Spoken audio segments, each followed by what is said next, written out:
इस वीडियो में हम बात करेंगे पंचवर्षीय योजनाओं के लक्ष्यों की। ठीक है, जैसे मैंने आपको पिछले वीडियो में बताया था कि बिजली के जो तार हैं वो सारे गांवों तक पहुंच जाएं, सिंचाई का जो इंफ्रास्ट्रक्चर है, मतलब जहां जहां से सिंचाई की जा सकती है, जिन माध्यमों से भी उनका विस्तार हो, ये सारी बातें उद्देश्य हैं। लेकिन ये टेंजिबल उद्देश्य हैं। मतलब टेंजिबल का मतलब समझते हैं, जिसको आप छू सकते हैं। तो कोई नहर बनेगी, वो आपको दिखेगी, आप उसको छू पाएंगे। लेकिन एक होता है कॉन्सेप्चुअल लेवल पर। कॉन्सेप्चुअल लेवल पर मतलब क्या होता है? अवधारणा के स्तर पर। तो उसमें 4 प्रमुख उद्देश्य रहे हमेशा। कौन कौन से? पहले को हम लोग बोलते हैं समृद्धि। क्या बोलते हैं? समृद्धि। ये आपको दिख रहा है कि नहीं दिख रहा है? अगर नहीं दिख रहा है तो मैं इसी को इंग्लिश में लिख दूंगा। अभी ये ग्रीन है, पहली बार मैं यूज कर रहा हूं, तो समृद्धि है। अच्छा, मैं दूसरे से ही लिख देता हूं आपके लिए। समृद्धि को हम लोग बोलते हैं इंग्लिश में ग्रोथ। क्या बोलते हैं? ग्रोथ, है ना। दूसरा होता है आधुनिकीकरण। क्या होता है? आधुनिकीकरण को इंग्लिश में क्या बोलते हैं? मॉडर्नाइजेशन। क्या बोलते हैं? और क्या हुआ? उसके बाद से एक होता है कि जो भी हमारा देश है उसमें समानता बढ़े। ठीक है, और समानता के साथ साथ आत्मनिर्भरता भी बहुत इंपॉर्टेंट हमारा उद्देश्य रहा है।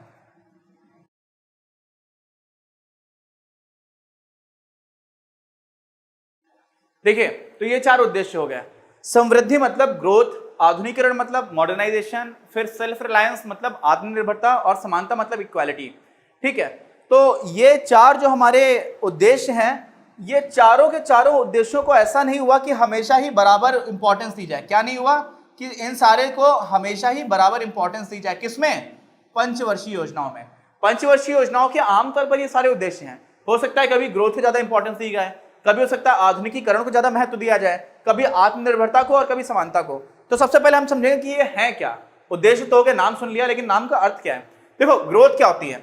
ग्रोथ होती है कि कोई भी अर्थव्यवस्था है, उसमें बहुत सारी वस्तुएं और सेवाओं का निर्माण हो रहा है। हम लोग पहले भी बात कर चुके हैं। और उन सेवाओं और उन वस्तुओं के निर्माण में अगर वृद्धि होती जाए, क्या हो? वृद्धि होती जाए। जैसे मान लीजिए 2 लोग हैं, 2 भाई बहन है, घर में रहते हैं। ठीक, दोनों के लिए क्या आ गई? एक साइकिल आ गई। क्या आ गई? एक साइकिल आ गई। ठीक, ये आपकी एक साइकिल आ गई। तो अब दोनों में झगड़ा होगा, बोलेगा कि मुझे चलानी है, फिर ये बोलेगा कि मुझे चलानी है। तो क्या हो जाएगा कि एक ही साइकिल है, थोड़ी देर के लिए ये बच्चे चलाएंगे और ये बच्चे चलाएंगे, और आपस में लड़ाई भी कर सकते हैं। क्यों? क्योंकि दोनों का चलाने का मन है, लेकिन दोनों को मिल नहीं रही। ऐसी की जगह अगर मान लीजिए कि 2 साइकिल आ जाती और एक एक साइकिल दोनों को दे दी गई होती, तो लड़ाई झगड़ा भी नहीं होता और दोनों को एक एक मिल गई होती। तो अगर वस्तुएं ज्यादा हैं, क्या है? अगर वस्तुएं ज्यादा हैं, तो जिन जिन को उसका उपभोग करना है, उसमें ऑन एन एवरेज, औसतन हर इंसान को ज्यादा वस्तुएं मिलने लग जाती हैं। तो अगर हर इंसान को ज्यादा वस्तुएं मिलने लग जाती हैं, और अपना जीवन यापन करने के लिए, अपने जीवन का एक स्तर बनाए रखने के लिए हमें कुछ कुछ वस्तुओं की आवश्यकता होती है। ठीक, अगर वो वस्तुएं हमें नहीं मिलती हैं, तो फिर हमें काफी दिक्कत होना स्टार्ट हो जाती है, क्योंकि हम लोग एक तरह के जीवन स्तर के अभ्यस्त हो जाते हैं।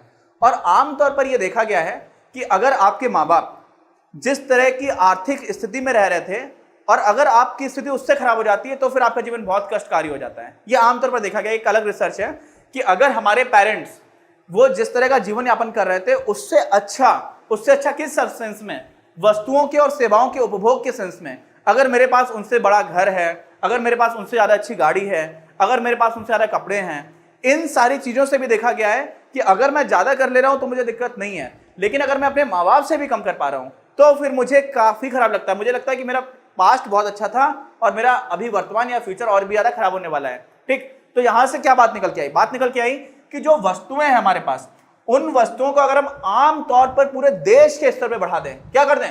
पूरे देश के स्तर पे बढ़ा दें वस्तुओं को और सेवाओं को, तो आम तौर पर जो लोग भी उस देश में रह रहे हैं उनको ज्यादा वस्तुएं मिलने लग जाती हैं। इसमें एक उदाहरण है, एक इंग्लिश कॉमेडी सीरीज है, उसको हम लोग बोलते हैं सिटकॉम। क्या बोलते हैं? सिटकॉम। ठीक है, सिट का मतलब क्या होता है? सिचुएशनल। सिचुएशन मतलब स्थिति पर निर्भर करता है। ठीक है, और कॉम का मतलब होता है कॉमेडी। कॉमेडी तो समझते ही हैं आप लोग, कॉमेडी मूवीज होती है हमारे यहाँ। तो ये एक इस तरह का नाटक आता है जिसमें खूब हंसी मजाक चलती है। तो ये बहुत ज्यादा फेमस हुआ था, पूरे अमेरिका का ही है वैसे तो। इसका नाम है फ्रेंड्स, दोस्त। ठीक है, दोस्तों के ऊपर एक सीरीज चलती थी। अब इस सीरीज में जो लोग भी काम करने वाले लोग होते थे, वो ऐसा नहीं था, उसमें एक कुछ कैरेक्टर्स हैं जो कुछ अच्छा काम कर रहे होते थे, बाकी कोई एक वेट्रेस होती है, बहुत बड़ा काम नहीं करते थे, लेकिन उनका जो घर दिखाया जाता था और उस घर में जो संसाधन रहते थे, तो ऐसा लगता था कि यार इनके पास तो बहुत कुछ सामान भरा पड़ा हुआ है। और हमारे यहाँ पर क्या होता है कि आमतौर पर वही कामकाज करने वाले जो लोग हैं, जैसे कोई हमारे यहाँ पर किसी होटल में कोई वेट्रेस है या फिर कोई किसी और तरह का काम कर रहा है, तो आमतौर पर भारत में मान लो एक क्लर्क है और अमेरिका में एक क्लर्क है, तो अमेरिका में जो क्लर्क है उसकी सैलरी भी ज्यादा है और वो ज्यादा चीजें अपने घर में ला सकता है। क्यों? क्योंकि उसके पास संसाधन ज्यादा मिल जाते हैं उसको, जबकि वही काम भारत में अगर कोई कर रहा है तो उसको उतना कुछ नहीं मिल रहा। तो ये क्यों हो रहा है? इसका एक कारण ये भी है कि आमतौर पर पूरे अर्थव्यवस्था के स्तर पर, पूरे देश के स्तर पर जो वस्तुएं और सेवाएं कहां पर अमेरिका में बनाई जा रही है वो ज्यादा हैं, तो फिर वो चीजें ज्यादा हो गई, लोग उतने ही हैं, तो आप ज्यादा चीजें लोगों में बांटोगे। और भारत में क्या हो रहा है कि चीजें उतनी बन ही नहीं पाई। इसलिए समृद्धि बहुत ही इंपॉर्टेंट क्या होता है? उद्देश्य होता है। किसका? पंचवर्षीय योजनाओं का। अब समृद्धि को इस तरह से समझ लीजिए, ऐसे भी बोला जाता है इकोनॉमिक्स में कि समृद्धि को आप क्या मान लो? एक बिस्किट मान लो, एक पाई मान लो, या एक केक मान लो ये है, ठीक। इसको खाने वाले कितने भी लोग हैं, मान लो 10 लोग हैं, 10 लोगों को थोड़ा थोड़ा टुकड़ा मिलेगा, बराबर से काट देंगे। मेरी माता जी हैं तो उनका कहना रहा करता था कि सबको एकदम बराबर बांट करके दो, हमेशा ही कोई भी चीज है सबको बराबर बांटो। तो वो 10 लोगों में बराबर बहुत मेहनत करेंगी, है ना, ऐसा नहीं कि जल्दी काट के दे दें, मेहनत करेंगे कि हाँ सबको लगभग बराबर जा रहा है जिससे कोई झगड़ा ना हो। तो उन्होंने 10 लोगों को बराबर बांट करके दे दिया। लेकिन मान लीजिए कि यही केक अगर बड़ा हो जाता, क्या हो जाता? बड़ा हो जाता, और हमने बराबर बांटा होता तो हर एक को ज्यादा मिलता, है ना। अब इस केक के बढ़ने को ही आप जीडीपी क्या मैंने बोल दिया, को आप समृद्धि मान लीजिए। जीडीपी का मतलब क्या होता है? जीडीपी का मतलब होता है ग्रॉस डोमेस्टिक प्रोडक्ट। क्या होता है? Gross domestic product. अब अलग तरह के मापक आ गए, तो ये एक ऐसी चीज है जिससे हम नापते हैं कि पूरे देश में जो वस्तुओं का निर्माण हुआ और जिन संसाधनों का निर्माण हुआ उनकी रुपए के टर्म्स में क्या वैल्यू है, मतलब क्या हुआ। जैसे समझ लीजिए इसको, ये बहुत इंपॉर्टेंट कॉन्सेप्ट है। और जो हमारा मैक्रो इकोनॉमिक्स आता है, जो हमारा समष्टि अर्थशास्त्र आता है, उसमें ये बहुत ज्यादा काम में आने वाला है। इसको हिंदी में बोलते हैं सकल घरेलू उत्पाद। सकल घरेलू उत्पाद। देखो हमारे देश का जो भी नक्शा है, ठीक है, मैं नक्शा अच्छा बना नहीं पाता, मान लीजिए कि हमारा ये ऐसा करके ये भारत देश का नक्शा है, ठीक। अब इस नक्शे में ये भारत की बाउंड्री के अंदर जो कुछ भी बन रहा है भारत में, कोई पेन बना रहा है, कोई कूलर बना रहा है, कोई एसी बना रहा है, कोई टीचर पढ़ा रहा है, तो सेवाएं भी हैं, कोई बैंक चल रही है वो भी हो रहा है, कोई नाच रहा है, कोई मूवी बना रहा है, ठीक। जितने भी चीजें ऐसी हो रही हैं जिनका कोई लेन देन हो रहा है, जिनमें कोई पैसा दिया जा रहा है, तो उन सारी चीजों को जिसके बदले जितना पैसा दिया जा रहा है उन सारे को पैसे में जोड़ दो। जैसे मैंने क्या बनाया, मैंने ये डस्टर बनाया और मैं डस्टर बोल रहा हूं कि 20 रुपए का है, ठीक। अब ये डस्टर मैं ये नहीं लिखूंगा कि डस्टर बनाया, मैं इसके 20 रुपए जोड़ूंगा।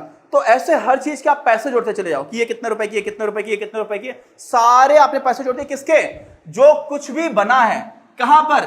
देश की सीमा के अंदर, बाउंड्री के अंदर, उसको हम लोग क्या बोल देते हैं? सकल मतलब सब कुछ, जो कुछ भी बना हुआ है। घरेलू मतलब घर, हमारा यहाँ पर पूरा देश है, ठीक है। घर मतलब घरेलू का मतलब ये नहीं कि हमारे घर में, हमारे पूरे देश में, यहाँ पर हमारा पूरा जो देश है वो हमारा घर है। और उत्पाद मतलब जो कुछ भी बना है, उत्पाद में क्या आ जाते हैं? वस्तुएं और सेवाएं दोनों आ जाते हैं। और ये हम लोग एक साल में देखते हैं कि एक साल में क्या हुआ, तो इसको हम लोग क्या बोल देते हैं? इसको हम लोग बोल देते हैं जीडीपी। और एक तरह से जो जीडीपी है ना, वो इस चीज का मापक है। क्या है? इस चीज का मापक है कि देश में कितनी वस्तुएं बन रही हैं और कितनी क्या सेवाएं बन रही हैं। और अगर जीडीपी बढ़ता जाए, इसका मतलब क्या हो रहा है कि देश में जितनी भी वस्तुएं बन रही हैं और जितनी भी सेवाएं बन रही हैं उनकी वैल्यू बढ़ती चली जा रही है, ठीक। और इसका मतलब क्या हुआ कि वहां पर कोई ग्रोथ होगी, और ग्रोथ को हिंदी में क्या बोलते हैं? समृद्धि।